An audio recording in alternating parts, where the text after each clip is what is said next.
그렇게 설교를 하지 않았던 본문이고요. 또 쉽지도 않은 본문이라고 여겨집니다. 그러나 그냥 이 본문을 문맥에 따라서 성경 자체를 묵상하고 성경 자체에서 우리에게 주시는 교훈이 무엇일까, 우리가 사모하는 마음으로 이 본문을 묵상할 때 주께서 우리에게 이 본문을 통해서 주시는 교훈이 각자에게 있을 것이다 라고 저는 믿습니다. 그래서 그냥 본문 그대로만을 전하겠습니다.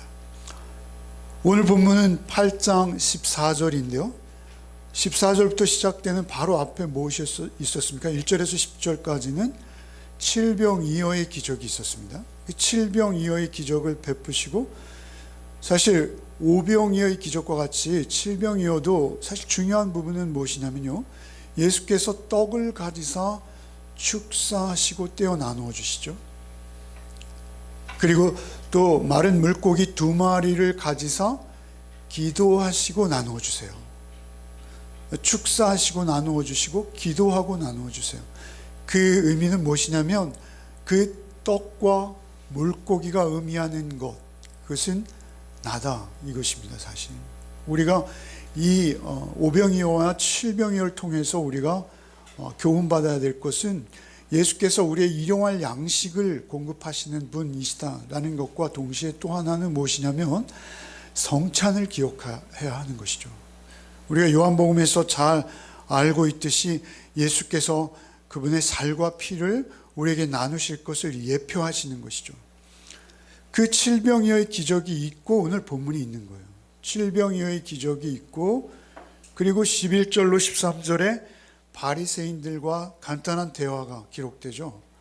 칠병이어의 기적을 보였는데 바로 바리새인들이 요구하는 건 무엇입니까? 또 다른 표적이죠. 또 다른 표적. 끊임없이 표적을 요구하시는 것이죠. 하나님은 나에게 끊임없이 표적으로 자신을 증거하셔야 합니다, 이런 것 같아요. 그렇게 표적을 요구하는 이유와 동기가 사실은 잘못되어 있죠. 예수께서는 지금 그들과 함께 하실 뿐만 아니라 계속 표적을 보여오셨어요. 죽은 자가 살아났죠.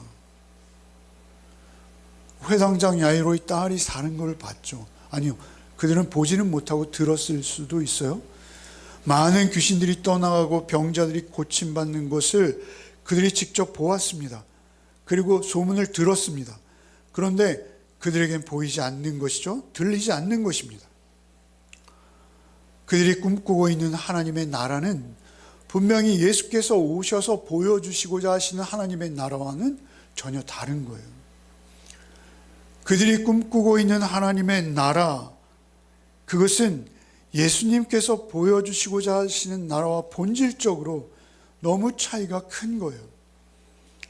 여러분, 이러한 모습들이 우리 가운데도 너무나 많을 수 있습니다. 오늘 본문은 그것을 우리에게 일러주시는 것이죠. 14절부터 17절을 읽겠습니다.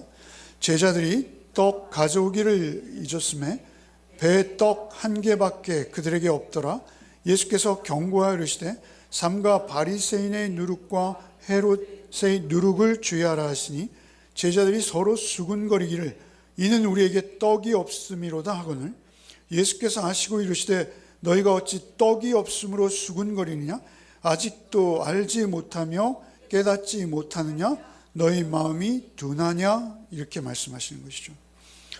그렇게 칠병이어의 기적이 있고 바리새인들의 요구가 있었고, 그리고 이제 예수께서는 배를 타고 갈릴리 건너편으로 건너가시는 상황이에요. 그래서 배에 오르셨어요.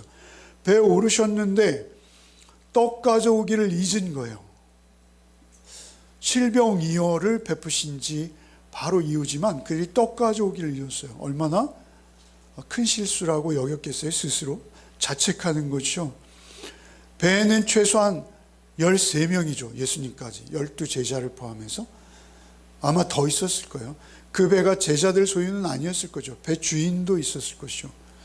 그렇게 많은 인원이 있었음에도 떡은 없었다는 거죠. 한 개 있었어요. 한 개. 아마 우연히 먹다 남은 떡을 누군가 주머니에 넣고 있었을까? 그 정도였던 것이죠. 아, 우리가 도시락 가져온 걸 잊었구나 라고 뒤늦게 발견하고, 그들이 이제 마침 그렇게 발견하고 떡이 없네, 도시락 없네 이러고 있을 때 예수님이 새로운 가르침을 하기 시작하시는 거예요. 새로운 가르침. 그 가르침이 무엇입니까? 제자들이 떡 가져오기를 잊었음에 배 떡 한 개밖에 그들에게 없더라. 예수께서 경고하여 이르시되, 그렇게 떡 없네 할 때 예수께서 경고하시기 시작하시는 거예요. 경고하여 이르시되 뭐예요? 삼가 바리새인의 누룩과 헤롯의 누룩을 주의하라, 이런 말씀을 하신 거예요. 여기서 경고한다라는 이 원어는 미완료 중간태라는 시제를 가지고 있는데요. 이것이 무엇이냐면 그냥 한마디로 야 너희들 있잖아, 바리새인과 헤롯의 누룩 조심해야 돼, 이렇게 한번 지나간 말로 하신 게 아니에요.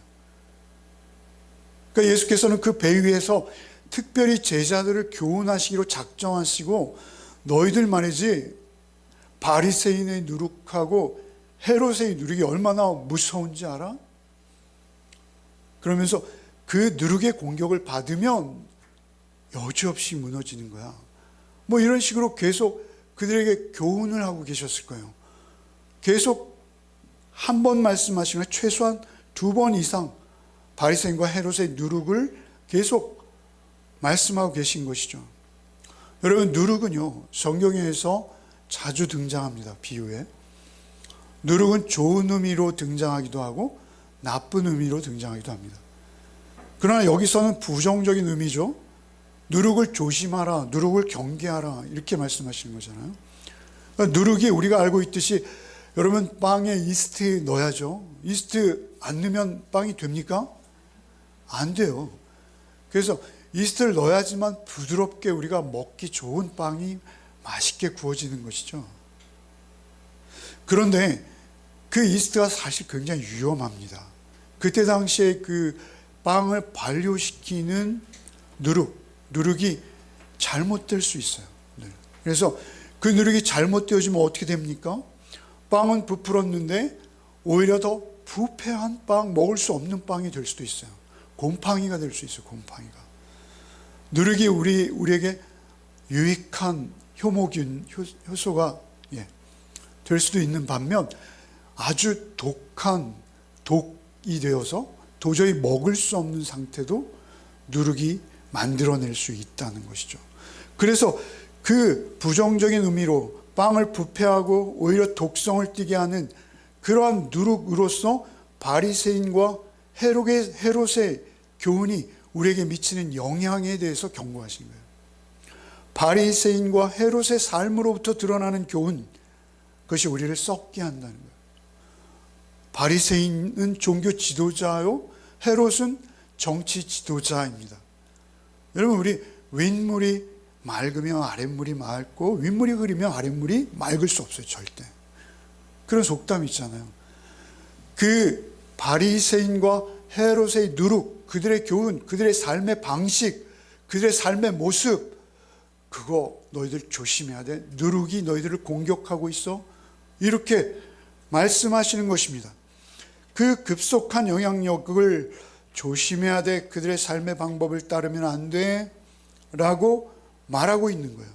지금 예수께서는 그 종교 기득권을 지적하고 계시는 것이죠. 바리새인들은 어땠습니까? 장로의 전통을 세웠죠. 그래서 십계명, 우리가 앞서 묵상한 바에 의하면 내 부모를 공경하라, 이렇게 하셨잖아요. 그런데 부모를 공경하는 것을 자기들의 전통으로 묵살해버렸죠. 고르반, 하나님께 드렸어. 괜찮아. 그들이 전통, 그들의 율법이 새로워진 거예요. 자신들이 만드는 거예요. 그런가 하면 그들은 성전에서 헌금을 할 때 옆에 나팔수를 두고 나팔수들로 나팔을 울리게 했어요. 잘 차려입고 번쩍이는 동전을 높이 들어서 성전통에 넣을 때 나팔이 울려 펴집니다. 과부는 2렙돈의 전 재산을 드리죠. 그런데 그들은 뒤에서 말이죠, 사실 그 과부들의 재산을 삼키는 자다라고 주님이 그들을 지적하시죠. 뒤에서는 과부의 재산을 삼키며 앞에서는 온갖 외식, 꾸밈, 허위를 일삼고 있는 것이죠. 결국 하나님을 믿지 않는 것입니다. 하나님을 철저히 믿지 않는 거예요. 하나님을 배반한 것이죠. 하나님의 눈을 속이는 것이죠. 헤롯의 누룩은 무엇일까요? 예수님 오셨을 때 헤롯과는 별 상관이 없었어요. 사실 본디오 빌라도의 심판을 받으실 때 헤롯에게 한번 보내주셨다 돌아오시는 정도. 그런데 헤롯은 어떤 역할을 감당하고 있습니까? 우리가 앞서 보기에는 헤롯이 요한의 죽음에 깊이 관여하죠. 요한의 죽음에 관여할 수밖에 없는 헤롯의 삶이 있다는 것이죠. 자신의 정치적인 기득권, 자신의 정치적인 이익, 정치적인 목적을 위해서는 아랫사람이나 자기보다 힘이 없는 사람들에 대해 전혀 개의치 않아요. 전혀 개의치 않아요. 아니, 그들을 쉽게 죽일 수조차 있어요. 상대를 죽음에 이르게 하고 그 죽음에 대해서 전혀 책임을 느끼지 못하는 그러한 모렴치한 몰상식한 삶이 헤롯의 삶인데, 그 누룩이 지금 세상을 덮고 있다는 거예요. 세상을 덮고 있다는 거예요. 종교적인 기득권을 지키려는 자들 바리새파, 정치적인 기득권을 수호하려는 헤롯 당, 그 누룩들을 조심하라 라고 이렇게 정말 진지한 교훈을 하고 있는 그런 상황에서 그 말을 듣는 제자들은 어떻게 들었습니까? 16절에 너희 바리새인과 헤롯의 누룩을 조심해야 돼 경고하고 계신데, 계속 반복해서 경고하고 계신데, 그들은 16절에 제자들이 서로 수군거리기를 이는 우리에게 떡이 없음이로다. 누룩 얘기를 하시잖아요 지금. 그러니까 누룩 얘기 하시니까 발효가 잘 되느니 못 되느니 이런 식으로 들었을까요? 어떻게 그런 일이 있을까요? 지금 도시락 없어서 예수님이 저렇게 길게 말씀하시잖아. 너무 엉뚱하죠? 우리는 설교 시간에도 떡 생각만 할 수 있습니다. 여러분, 우리는 무슨 얘기를 해도 떡으로만 들려요. 떡으로만. 무슨 이야기든 떡으로 판단해요. 떡으로 재단하고요, 떡으로 측량하고요, 떡으로 계산해요. 그래서 그렇게 누룩에 점령되어 버린 거예요. 온통 생각과 마음을 누룩에게 빼앗겨 버린 거예요. 그래서 그 수군되는 것을 예수께서 들으시고 17절에 어떻게 반응했어요? 17절에 예수께서 아시고 이르시되 너희가 어찌 떡 없음으로 수군거리느냐. 그러면서 이제 예수님께서 8번의 책망을 하세요. 계속 8번의 책망을 하세요. 어찌 떡 없음으로 수군거리느냐. 다른 성경 번역에는 빵이 없다고 걱정들을 하다니 이렇게 번역했어요. 빵이 없다고 걱정들을 하다니. 너희 지금 바리새인과 헤롯의 누룩을 말하고 있는데 빵이 없다고 걱정들 하고 있다니. 너무나 기가 막혀서 예수님이 탄식조로 말씀하시는 그러한 상태로 의역한 것이죠. 아직도 알지 못하며 깨닫지 못하느냐? 너희 마음이 둔하냐? 계속 추궁하시는 것이죠. 지금 배에 예수가 함께 계십니다. 예수는 어떤 분이십니까? 오병이어를 하셨고 칠병이어를 보여주셨어요. 그들이 방금 전까지 그 오병이어로 배불렀고 칠병이어로 배불렀습니다. 그렇게 오병이어와 칠병이어를 하시는 예수께서 지금 같이 배에 오르셔서 함께 계세요. 그런데 그들은 여전히 떡 걱정하고 있는 거예요. 떡 걱정. 떡이 그들을 점령해버린 거예요. 바리새인과 헤롯의 누룩을 조심하라 라는 말씀, 그 말씀에 계속 떡 이야기에 빠져버린 그들을 향해서 말씀을 이어가시죠. 18절부터 21절 오늘 본문 마지막까지 읽겠습니다. 너희가 눈이 있어도 보지 못하며 귀가 있어도 듣지 못하느냐? 또 기억하지 못하느냐? 내가 떡 5개를 5,000명에게 떼어줄 때 조각 몇 바구니를 거두었더냐? 이르되 12이니라. 7개를 4,000명에게 떼어줄 때 조각 몇 광주를 거두었느냐? 이르되 7이니라. 이르시되 아직도 깨닫지 못하느냐 하시니라. 눈이 있어도 볼 수 없고 18절에 귀가 있어도 들을 수 없는 자들이라고 책망하시죠. 이사야나 예레미야서에 자주 반복되는 선지자들의 지적입니다. 너희 눈이 있어도 보지 못하고 귀가 있어도 듣지 못하는구나, 이렇게 말씀하시는 거예요. 남은 음식이 몇 광줄이냐? 12입니다. 7입니다. 이 숫자를 놓고 여러 가지 주석가들의 다양한 해석이 있어요. 그러나 그러한 해석들이 여기 중점이 아닙니다. 여기서의 중점은 무엇입니까? 내가 떡이야, 이 말씀하시는 거예요. 내가 너희들에게 얼마든지 떡이야, 이거 말씀하시는 거예요. 아직도 깨닫지 못하느냐라고 책망하시죠. 그리고 이 사건, 오늘 본문 사건이 있고 바로 이어지는 사건들을 우리는 좀 문맥 가운데서 살펴볼 필요가 있어요. 오늘 본문 바로 이어지는 사건이 무엇입니까? 맹인이 눈을 뜨는 사건이 몇 줄 언급되죠? 그죠? 맹인이 눈을 뜨는 것, 그것은 무엇이냐? 너희들 보지 못한다는 거예요. 너희 듣지 못한다는 거예요. 그 사건이 있고 바로 이어서 뭐가 나옵니까? 우리가 너무나 잘 알고 있는 베드로의 신앙 고백이 기록되고 있어요. 결국 예수께서는 그 제자들, 그 무지하고 엉뚱한 제자들을 계속 돌보고 계신 거예요. 그리고 그들을 훈련하고 계시는 거예요. 야, 그 떡 그렇게 얘기해도 모르니? 라고 하면서 다른 말씀을 이야기하시는 것이 아니라 그 배에서 말이죠, 떡에 대해서 얘기하시는 게 아니라 너희 그러면 나를 누구라 하느냐? 이걸 물으시는 거예요. 세상이 나를 누구라 하느냐?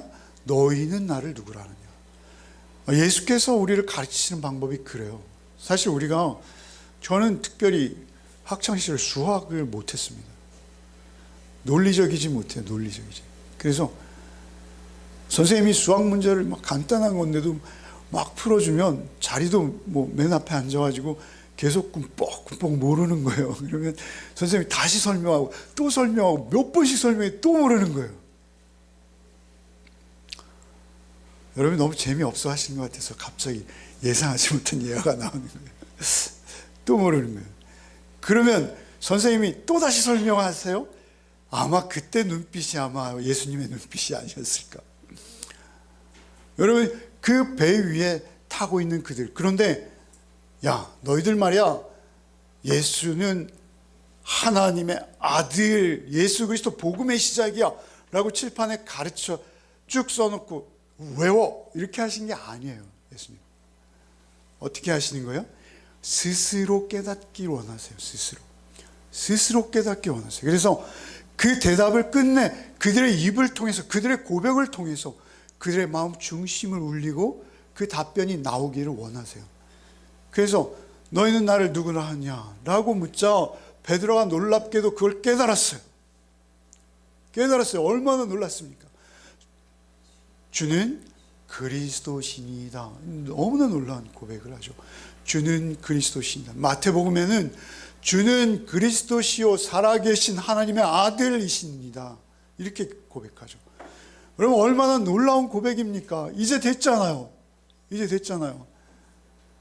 그런데 바로 넘어지죠. 그리고 예수께서 이제 1차 십자가를 예고하시죠. 십자가를 예고하자마자 베드로 아니 되옵니다. 도저히 그것은 세상의 방법이 아닙니다. 라고 십자가를 가로막는 거예요. 예수께서 뭐라 하십니까? 너는 나를 넘어지게 하는 자. 심지어 사탄이 되어버리는 거죠. 우리가 그렇다는 것입니다. 깨달은 듯한데, 깨달아 다 아는 것 같은데 그 누룩의 점령당해서 누룩의 방법으로, 누룩의 권세로, 누룩의 길로 우리의 구원을 이룰 수 있다라고 여기는 거예요. 그것이 우리의 구원이다라고 여기는 거예요. 아직도 그들의 생각은 멀은 거예요. 그들의 사고방식, 그들을 지배하고 있는 사고가 바뀌기까지는 너무나 갈 길이 먼 거예요. 그 갈 길이 먼데 결국 예수께서는 그들을 포기하지 않으세요. 포기하지 않으시고 끝까지 그들을 세워가시는 거예요. 세워가시는 거예요. 예수께서 그 정치적인 누룩, 종교적인 누룩, 그 누룩의 공격이 너희들에게 있을 것이나 그러나 나는 너희들을 붙들고 놓지 않을 것이다. 그리고 결국은 무엇이 참떡인지 알 때까지 내가 너희들을 놓지 않겠어. 이렇게 말씀하신다라는 것이죠. 여러분, 이 땅에 많은 교회들이 안타까운 것은요, 우리가 그 1차 신앙 고백과 같은 믿음의 전부로 여기는 것입니다. 그리고 그의 사고와 생각은 철저히 세상에 세뇌되어 있는 것이죠. 그래서 그 정치적인 권력, 그것을 잘못 해석하는 거예요. 그래서 그것이 세상의 전부이냐, 그것이 바뀌면 세상이 복음화될 것처럼 정상이 아닙니다. 그것이 진보 진영이든 보수 진영이든 상관이 없습니다. 그것이 어떤 진영이든 그 진영이 정권을 잡는다 해도 세상은 바뀌지 않습니다. 세상은 세상인 거예요. 세상은 세상의 방법으로 계속 세상의 떡의 크기와 분량을 크게 하는 것에만 관심이 있습니다. 그것을 극대화하면 세상이 어떻게 되어버릴 것처럼 가는 거예요. 그 둘 중에 어떤 떡이 발효된 떡이고 어떤 떡이 그런 떡의 미미한 차이는 있겠죠. 물론 있습니다. 없지 않습니다. 우리에게 떡이 필요합니다. 떡 없으면 죽어요. 아니면 잘못된 떡 먹으면요, 심각한 상태를 맞이할 수도 있어요. 그게 나쁘다는 게 아닙니다. 그게 전부가 아니라는 거예요. 그거는 차선이요, 후차적인 문제. 그것과는 비교할 수 없는 참떡이 있다는 거예요. 참떡이. 진짜 떡이 있다는 거예요. 그 떡 안 먹으면 그냥 죽는 떡이 있다는 거예요. 그 떡을 예수께서는 설명하시고 싶으신 거예요. 근데 세상의 교회는 자꾸만 말이죠, 바리새인의 떡을 쫓아갑니다. 헤롯의 떡을 쫓아갑니다. 우리 경계해야 합니다. 우리가 그러한 누룩의 공격에 우리가 점령당해서 우리의 사고가 누룩으로 발효되어 버리면 고칠 길이 없습니다. 늘 경계해야 됩니다. 늘 삼가해야 됩니다. 늘 주의해야 돼요. 그래서 어느 정도 선에서 늘 우리의 본분을, 우리의 참된 떡이 무엇인지를 우리가 기억해야 한다라는 것이죠. 바리새인들처럼, 헤롯처럼 그렇게 둔감해지고 할 때 점점 무지해지는 것입니다. 그래서 내가 부패한 누룩으로 점령당한 것조차 전혀 모르며 계속 그런 상태에 머무르며 세상의 어떤 이야기도 다 떡으로만 해석되어지는 그 지경에 빠져버린다라는 것이죠. 오늘 말씀에서 주님은 내가 너희와 함께한다라는 것을 강조하시는 거예요. 너희 한 배에 있다. 내가 그 떡의 주인공이다. 떡은 너희의 5병이요 7병이요로 나눠준 그 떡은 표적일 뿐 실제 떡은 나야. 내가 너희와 한 배에 있어. 이거를 가르치고 계시는 것이죠. 여러분, 그렇다고 해서 예수께서는 우리의 육신의 떡에 관심이 없으신 분이 아니세요. 5병이요 7병이요를 하신 이유는 무엇입니까? 그들이 말씀의 은혜에 빠져서 배고파 죽기 직전인 것을 아시고 주시는 거예요. 그들의 생명을 보존하시고 일용할 양식을 주시는 거예요. 일용할 양식. 그러나 그것은 일용할 양식일 뿐이라는 것이죠. 그 일용할 양식이 너의 전부가 되지 않게 하라는 것입니다. 너의 전부는 무엇입니까? 영적 떡이라는 거예요. 여러분, 우리 수로보니게 여인을 묵상했죠. 수로보니게 여인의 주제는 무엇입니까? 떡입니다. 떡이에요.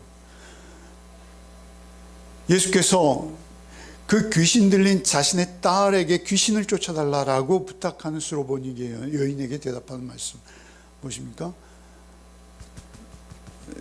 자신의 떡을 자기 자녀에게 주지 개에게 던져주는 경우 봤니? 이런 말씀이시잖아요.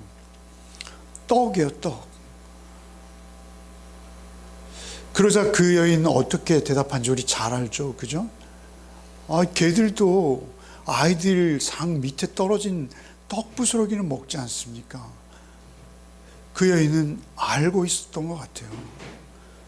아니요, 거기까지는 몰랐을 수 있으나 그 여인이 주님을 사모하는 마음 속에서 거기까지 결국 이르게 하실 것 같아요. 그죠?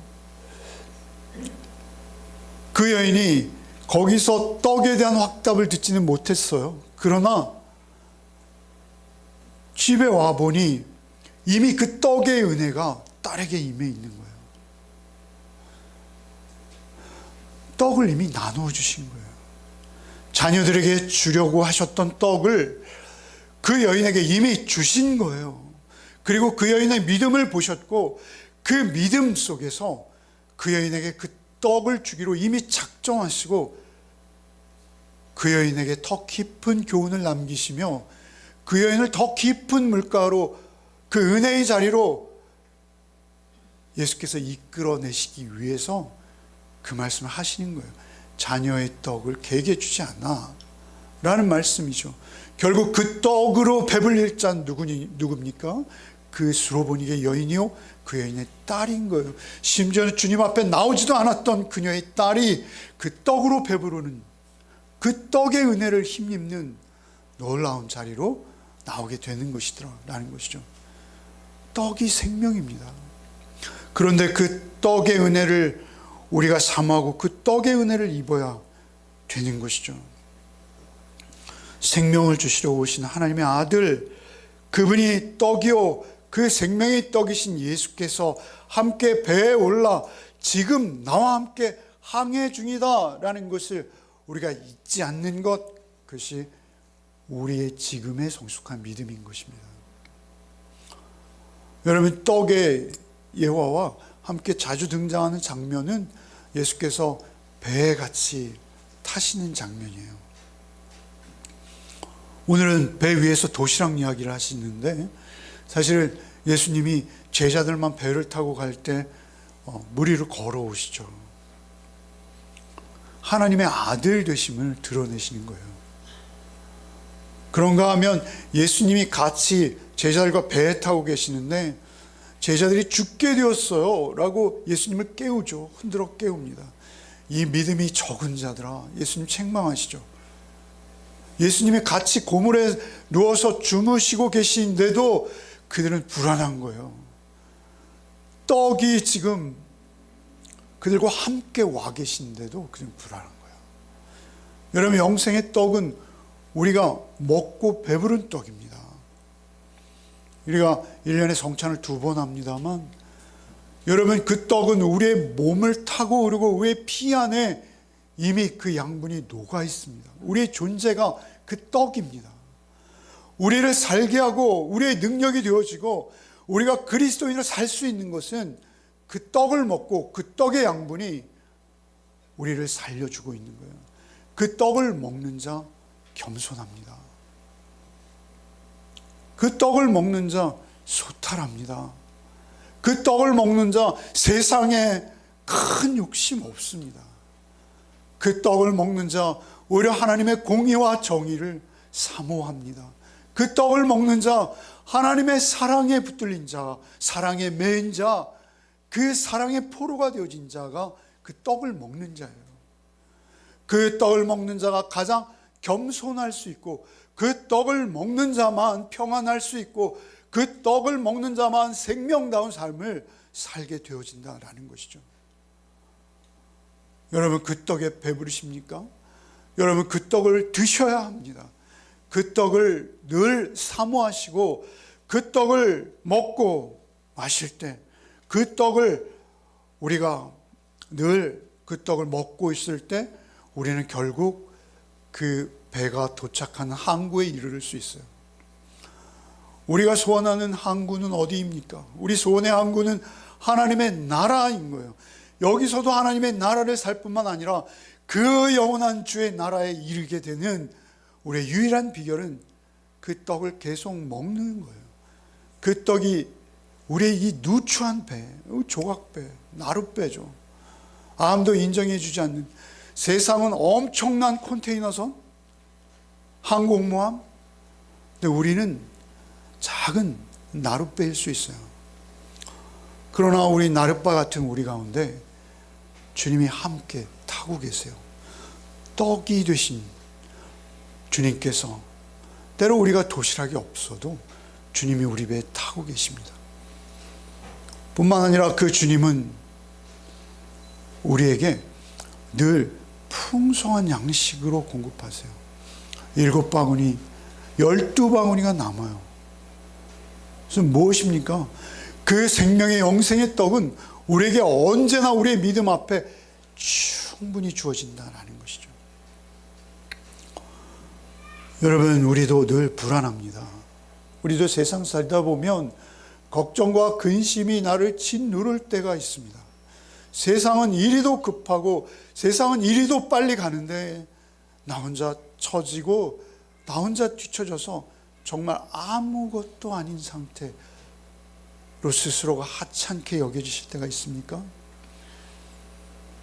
그때마다 주님을 붙드십시오. 주님이 나를 위해서 떡이 되어주신 것을 잊지 마십시오. 그리고 그 주님이 나에게 모든 것 되심을 늘 고백하십시오. 그리고 기도하십시오. 그때 주님께서는 성령으로 우리에게 임하셔서 그 떡으로 우리를 배불려 주실 것입니다. 그러면 조급하지 않습니다. 세상에서도 한 걸음 뒤로 물러나서 세상을 바라볼 수 있습니다. 어떠한 풍랑과 풍파 속에서도 조용히 그저 주님과 함께 노를 저을 수 있습니다. 여러분의 삶이 그렇게 주님께서 살리시고 먹이시고 자라게 하시는 삶이 되어지시기를 바랍니다. 우리 늘 그 은혜를 먹고 마셔야 합니다. 어디서나 겸손하며 늘 포용적이고 성실하고 선한 마음으로 생각하고 판단하고 세상을 살아갈 수 있는 힘과 능력은 오직 우리에게 양식 대신 주님으로만 가능함을 이 한 주도 잊지 마시기 바랍니다. 그리고 한 주의 삶을 살아낼 때 주님 한 분만으로 배부르시기를 원합니다. 오늘 사실은 설교를 이렇게 묵상하고 또 이렇게 써내려가면서